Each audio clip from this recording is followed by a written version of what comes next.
इसी के साथ मैं कविता कहने जा रही हूँ जो भ्रष्टाचार के ऊपर है।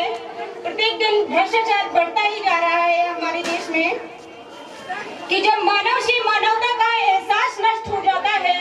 जब मानव से मानवता का एहसास नष्ट हो जाता है, तब मानव पर दानवता का भार प्रबल हो जाता है, तब मानव पर दानवता का भार प्रबल हो जाता है। जब सत्य दमन होने लगता छलदम द्वेष बढ़ जाता है, जब न्याय दमन होने लगता अन्याय प्रबल हो जाता है, जब धन के आगे बेबस हो, जब धन के आगे बेबस हो धर्म भटकने लगता है, तब बगलों के आगे हंस बेइज्जत होने लगता है, तब बगलों के आगे हंस बेइज्जत होने लगता है।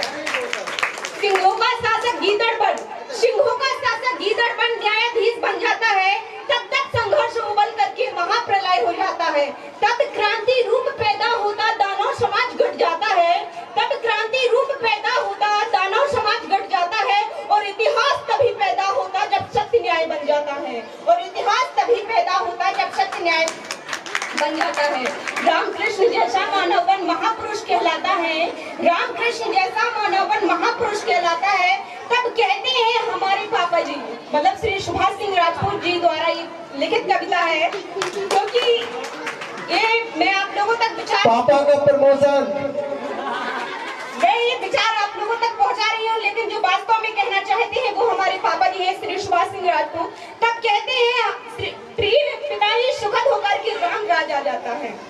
इसी के साथ हमें अपने सैनिकों को कभी नहीं भूलना चाहिए, चाहे कोई भी फंक्शन हो तो सैनिकों के लिए कविता अर्पित करती हूँ कि सैनिक अपने प्राण गंवाकर देश खड़ा कर जाते हैं, सैनिक अपने प्राण गंवाकर देश खड़ा कर जाते हैं, बलिदानों की बुनियादों पर राष्ट्र खड़ा कर जाते हैं,